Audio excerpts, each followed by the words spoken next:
Welcome back everyone. As promised, in this video we are going to talk about food. We absolutely have to. Who knows how many things we'll manage to cover today. We won't be discussing whether something tastes good or not. That's boring. Instead, we should figure out what each type of food actually is and why it became what it is today. Many ingredients are even hard for people from different regions to stomach. Once we understand the reason behind them, whether we eat them or not doesn't matter anymore. At least we show respect, right? It's no longer just about whether you like a certain food, but about discovery and experience. Speaking of Baoding, it seems the only representative food left is the donkey meat burger. At least for now, is the only one. This conclusion has become especially prominent in recent years. This is likely due to the decline of Baoding's local catering industry and its traditional time-honored brands. Anyway, I'm just speaking my mind as I go. Let's start with the donkey meat burger. Translating Lürou Huoshao as donkey meat burger, there's certainly no issue with donkey meat. In Chinese, when we talk about the meat of animals, especially large ones, we usually refer to them as animal plus meat. For example, donkey meat, pig meat, cow meat, or sheep meat. For smaller animals, we tend to drop the word meat, like eating chicken or eating duck. Saying eating chicken meat or eating duck meat is also fine, but if you don't add meat at the end, it seems to emphasize the whole animal, or at least something close to the concept of the whole bird.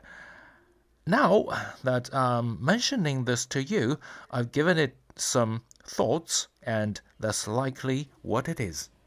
The translation of donkey meat is fine, so let's move on. The main point is this huoshao. Translating it as burger is definitely incorrect. At most, translating it that way is just to let everybody quickly understand the general form of the snack. It's certainly not possible that donkey meat is sandwiched inside a burger, right? It's definitely not eaten inside a round bun.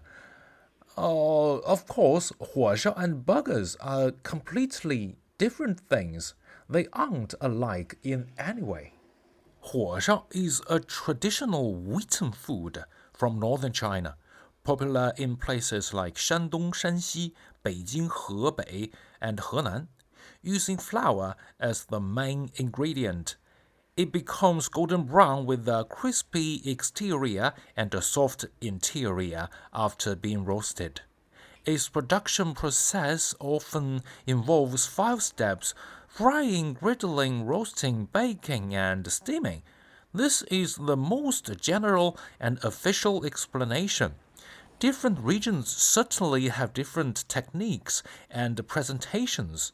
I won't speak for other places. I haven't seen them all.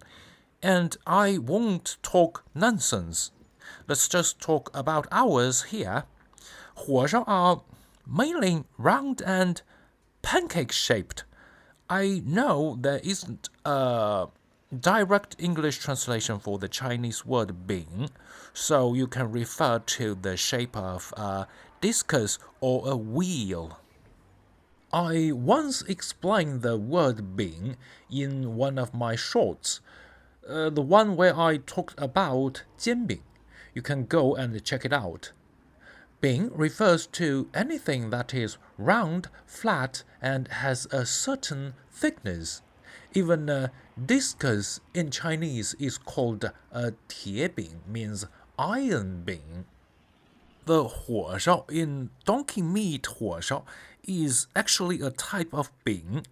It's just that word bing doesn't appear in its name. It's simply called huoshao. This huoshao is made from unleavened dough. You knead the dough, divide it into small round portions, and press them flat. First, you griddle them on a flat pan. When they are nearly done, you put them into the furnace to roast. That's how they are made.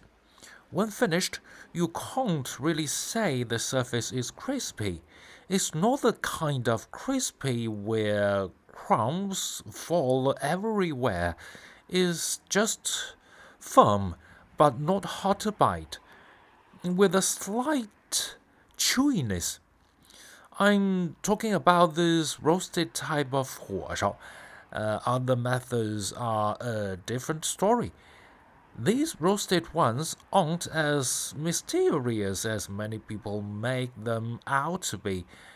They have a slightly hard outer crust and a soft, somewhat chewy interior. When kneading the dough, maybe a bit of oil and salt are added.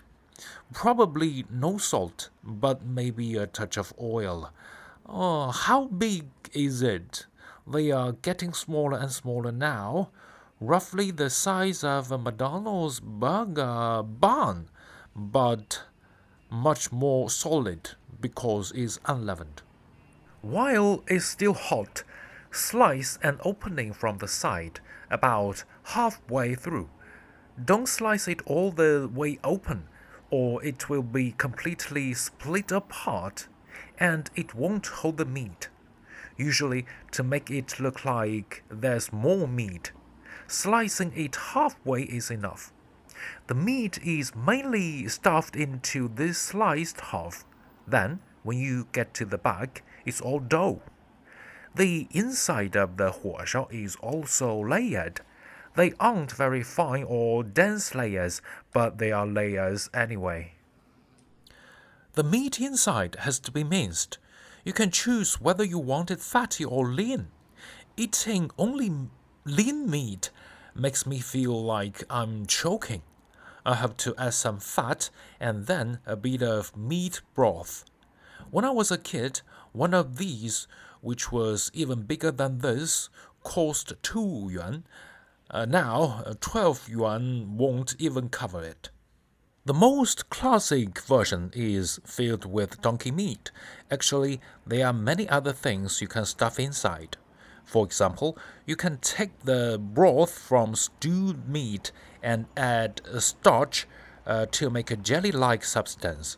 This is called menzi. Then there's banchang, which is donkey intestine. Specifically the donkey's intestine. I don't know exactly which part of the intestine it is. I've never asked.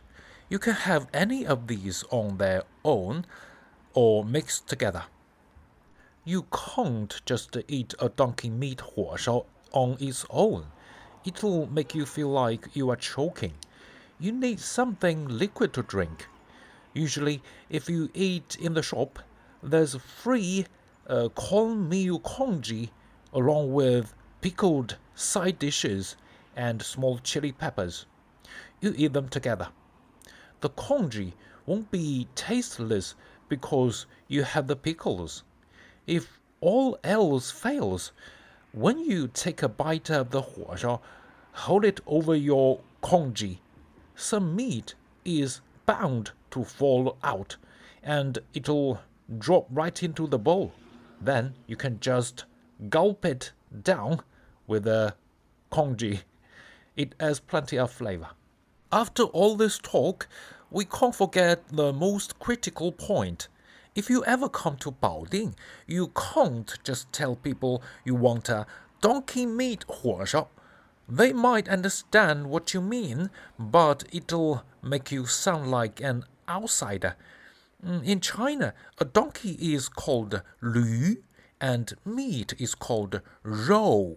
You have to say you want a Lürou Huoshao. Don't say donkey meat or whatever. You also need to learn how to ask for the congee and pickles. For the congee, you just ask for 免费粥 means free congee.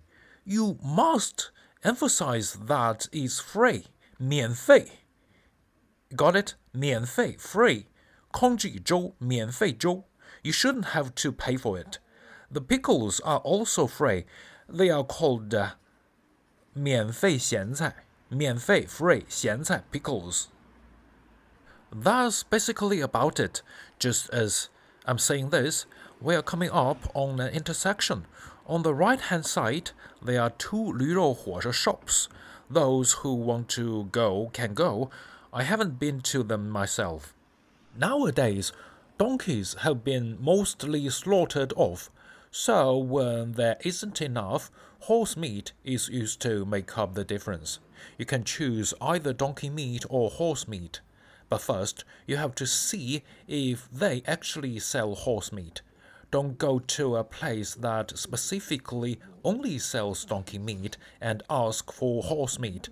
It makes it look like you are accusing them of passing off inferior goods as quality ones, like you are there to pick a fight. Definitely don't do that. Horse meat is much cheaper than donkey meat. A lot cheaper. Truth be told, maybe I've never even tasted real donkey meat and have been eating horse meat all along. Anyway, I can't tell the difference. Once I was scrolling through videos and saw a donkey being dragged away, either to be sold or slaughtered. After that, I almost stopped eating it. I don't eat horse meat either. Anyway, that doesn't really matter. That's just my personal choice. Now, if you guys come here, you all know how to call for Lürou Huoshao, right? That wraps it up for today. We'll continue in the next episode. If there's anything you are interested in, you can let me know. If you can't think of anything, I'll just keep speaking my mind and go wherever my thoughts take me. See you in the next video.